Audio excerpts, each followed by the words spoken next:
This lesson covers the basics of creating a multi-chapter book. If you've completed lessons 1 and 2, you already know most of what you need to know to create books. However, a book requires a lot of planning and organizing. There's a lot of busy work required to complete a book project. First of all, you need to organize all of the files needed for the book. Folders should be created for saving the different parts of the book. You also need to make decisions about the page and paragraph styles to be used. Here is the File Explorer window open, and you can see that the File Explorer is in this PC, hard drive C, and a folder named AAA Practice Documents, and then in that folder I've created a folder named My Book. If I open that folder, you see that there's a folder for My Book graphics files. In some of my projects, I create a folder for graphics for every chapter. You need to think about your book, and if you have a lot of chapters with a lot of graphics, you may want to use File Explorer to organize folders for all of the graphics you'll need. Planning a book for publication requires decisions on what page and paragraph styles will be required. Books might include the following page styles: a title page, followed by a copyright page, followed by a contents page or pages depending on how long the list of contents is. Then you'll need a right page and a left page if you're going to do double-sided pages in your book. Then you'll need some paragraph styles. You'll need a book title paragraph, a chapter title paragraph, a heading paragraph, text body paragraph, and a paragraph style for headers and footers. If the headers and footers are to have different alignments, you'll need additional paragraph styles. You'll need a header left, a header right, footer left, and footer right. And there may be other special paragraph styles. For example, in one of my books, I had a section where the characters were reading a newspaper, and so I created a fake newspaper page and created a special paragraph style for that part of the book. If you're planning for your book, you need to think ahead about what page styles you're going to need and what paragraph styles you're going to need. The word processing for students' book has very detailed step-by-step instructions for creating the different page and paragraph styles. And just as a reminder, that book is available on Amazon, and I've provided a link to that book on this YouTube video. I'm going to jump ahead now and just show you the results of creating page styles and paragraph styles. I've created a new document titled My Book Practice Page. In that document, I've added a bunch of paragraphs and then selected the different paragraph styles just to examine them. I've also, if I go over here to the Styles sidebar and select Page Styles, I've also created a series of page styles for this book, starting with my title page, and then I have a copyright page, a left page, right page, contents, 2 contents pages. By the way, the order of the page styles in this list has nothing to do with the flow of pages through the book. Let's check this out by editing one of the page styles. I'm going to right-click on my title page, and then I'm going to select Edit Style, and that opens up the Page Style dialog box for my title page. And in the Organizer tab, you can see that my title page is going to be followed by my copyright page. And if you look at the Page tab, you'll see that this was set up for 6:9, and you'll see how the margins were set. Well, let's take a look at my copyright page and make sure what's next. So I'm going to say OK. Then I'm going to right-click on my copyright page, look at that page style, and my copyright page is followed by my contents page 1. And if I go to my contents page 1 and edit the style, you'll see that my contents page 1 is followed by my contents page 2, And I'm going to continue checking this. Right click on My Contents Page 2, Edit Style, and My Contents Page 2 is followed by My Right Page. Let's check once more. My Right Page, right click, Edit Style. When you're creating these and you create your first style, you won't have the list of styles for the next style. So you'll just have to fake that and then come back later and adjust the next style once the next style page has been created. Well, I'd like to check to see how the text flows and make sure that I have all these formats and margins, everything the way I want them. If I put the cursor here and check, you'll see that I'm in my title page. But there's only one page here. I would like to check to see how the pages flow. So what I'm going to do is I'm going to force a page break. And the way I do that is I hold the Control key down and press the Enter key. And now you'll see the cursors on my copyright page, just where it should be. Let me force another page break. And now the cursor's on My Contents Page 1. Do it again. It jumps to My Contents Page 2. Force another page break. Jumps to my right page. Force another page break. And it jumps to my left page. And just to make sure, I'm going to force one more page break. And it's back to my right page. Now, I'd like to take a look at all these pages to see how they look and see if I have all the margins set properly.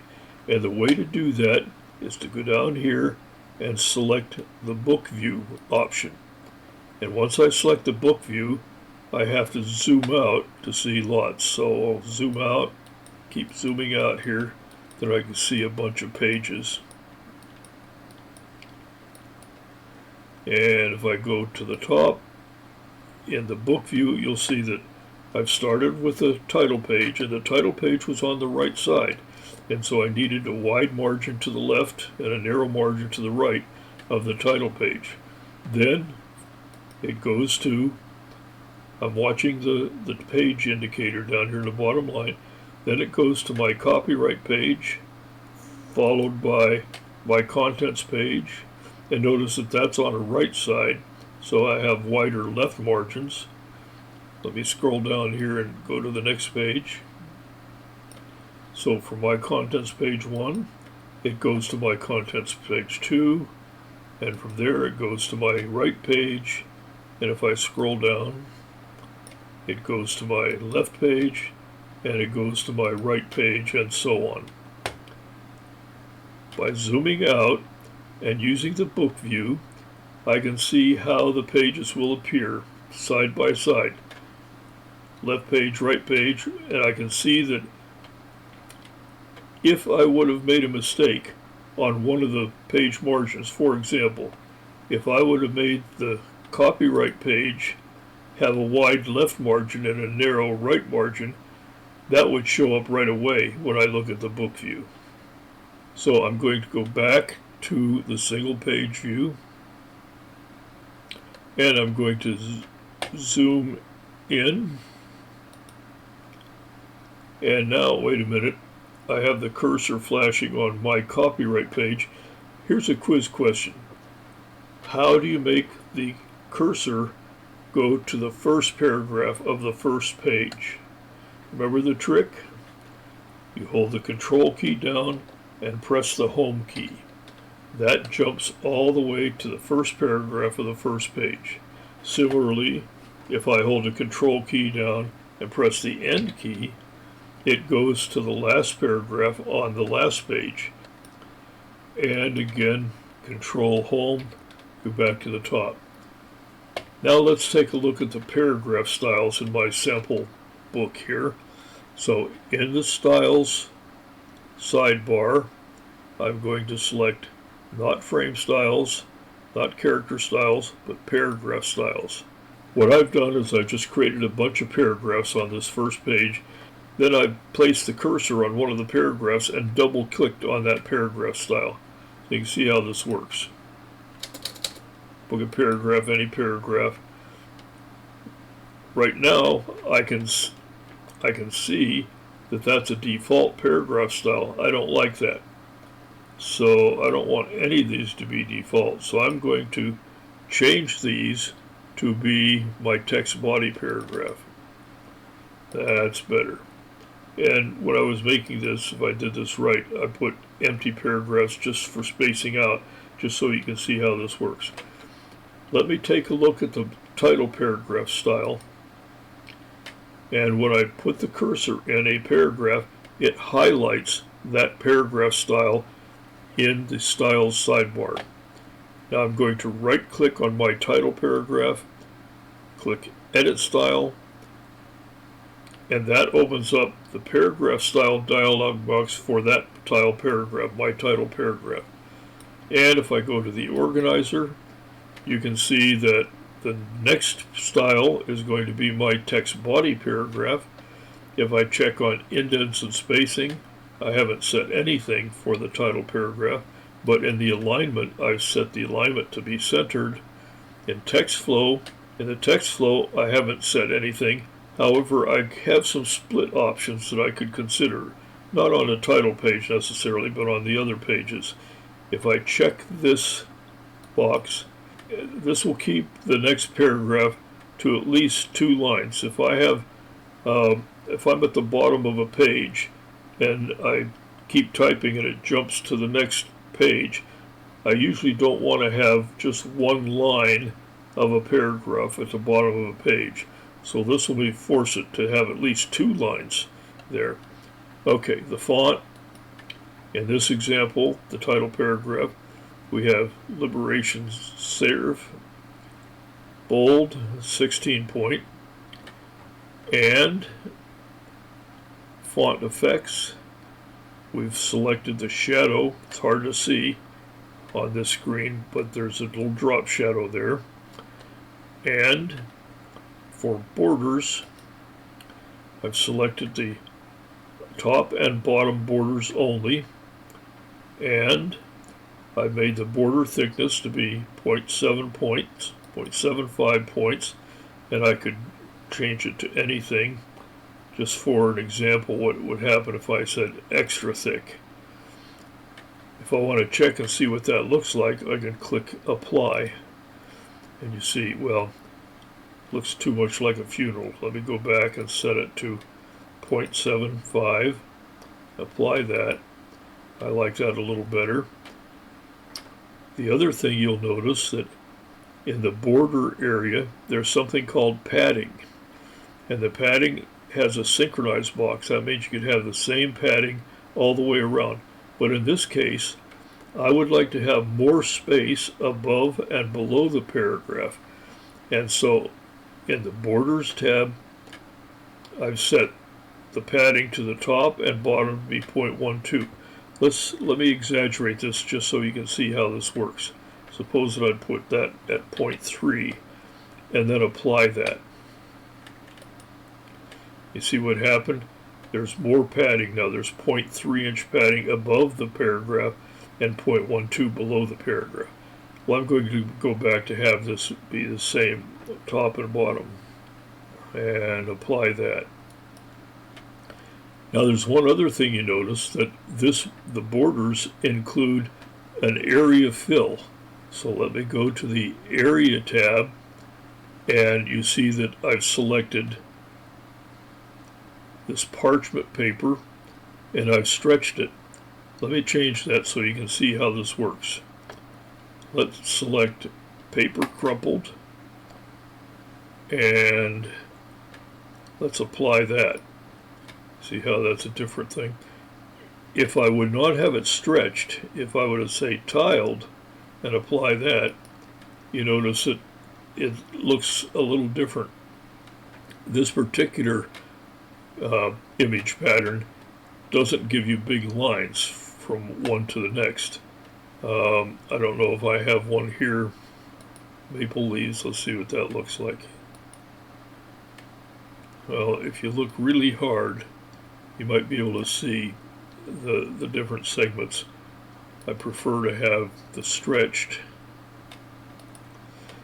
and that stretches the image picture all the way across the width of it. Let's look at another one, and let's apply that. And that's stretched, and this is tiled, so you can see how these things work. Let me go back to my parchment paper, stretched, apply. So you can see here that for the paragraph style, in this case my title paragraph, in the paragraph style dialog box, you have the ability to change all of these different parameters, from the organizer to the spacing to the alignment, etc. Okay, we can check out my copyright paragraph, see what that's like. Right click on my copyright paragraph, edit style, and you can see that my copyright paragraph is automatically followed by another my copyright paragraph, and the alignment is centered this time. And you see the font and borders. There are no borders for that paragraph style. If I wanted to, I could say let's put borders all the way around, but I don't think I like that, so let me go back to no borders at all. So your job is to go through and create all the paragraph styles you think you're going to need for your book. And once you've created all your paragraph styles and you have all your page styles, then you're ready to start filling in the details, start filling in the books. But by organizing all of this ahead of time, by setting my page styles, all I have to do is type away, and when the system gets to the bottom of the page, it's just going to automatically jump to the next page style that you've designed. This will save you a lot of work compared to what the average beginner does. The average beginner will use the default style for pages and the default style for paragraphs, and then they'll have to manually format everything as they go, and if they make any changes, they'll have to go back and manually make the changes. The beauty of this system is, once we've created the page styles and the paragraph styles, for example, in the My Text Body paragraph, if we don't like that style, we can go in and edit that style. We can change the font, for example, and instead of using Liberation Serif, maybe I want to use, Comic Sans. Where is that? I could select Comic Sans, and if I say apply that, that will change all of the paragraphs in the entire book that use the My Text Body paragraph style. At this point, you can probably go ahead and create your entire book. My suggestion is, though, once you have all these paragraph styles designed, it's a good idea to save that separately from the final book project. So I'm going to go and say File, Save As, and I'm going to call this My Book Base. I have my book base available whenever I want to start a new book. But I would like to preserve all my settings for any future books that I write that have the same style and settings. So what I'm going to do is I'm going to say File, Save As again, and I'll rename this something like My New Novel, or whatever name you find appropriate. But by doing that, you'll work on your new book, and you will have preserved all of the settings for all of the page styles and the paragraph styles, so that the next time you want to start a new book, you'll have those available without going through the process again. So using File, Save As to create new versions of documents is a very powerful trick. Once again, if your book is pretty simple, pretty straightforward, and all the chapters are pretty much the same, it's possible to create the entire book in one document file. However, if the book is very complicated, if you have a lot of chapters and the chapters have a lot of illustrations, it's better to create each chapter as a separate document file. And that way, editing will be easier. If you put everything in one document file and you have lots of illustrations, lots of chapters, it's going to be cumbersome to go back and do any editing. By separating each chapter, you minimize that. Then once you have all the chapters finished, you can go back, start a new book, and copy and paste all the chapters into place. By the way, this book was formatted. Let's look at the page format again. And I look at the page style, and you notice that this book was formatted by having 6 by 9 instead of 8.5 by 11. And the reason for that is I decided I wanted to write a book and place it on Kindle Direct Publishing. And I wanted it to be a standard size paperback. And 6 by 9 is a very common paperback size. So the result of that is the only novel I've ever written, titled Danger in the Rockies. And that's a 6 by 9 paperback, and it was published using KDP, Kindle Direct Publishing, and that shows up on Amazon. And I have a friend who is writing a biography. This lady was writing about her life as a farm girl, and she wanted to make a number of copies for her family. And the question is, what's the most economical way for her to do that? It turns out that we checked all the different vanity presses, all the different ways to publish it, and it turns out the easiest was for her to start a free Amazon Kindle Direct Publishing account and put it there, because Amazon allows you to purchase author copies for the cost of printing plus shipping. And so in her case, she wanted to have a few dozen copies, and she printed them as author copies. The book appears on Amazon. She's not really interested in that, but it was an economical way for her to get multiple copies. It turns out, when we went back and checked, she had a number of people from who knows where, people that she didn't know, went ahead and bought copies of her book, and she got a small royalty for that. The point is that if you want to publish and sell your books, the Amazon Direct Publishing provides a good way to do it. If you just want to have a bunch of copies for your family and friends, the most cost-effective way that I've found so far is to go ahead and create them on the Amazon Kindle Direct Publishing and get author copies.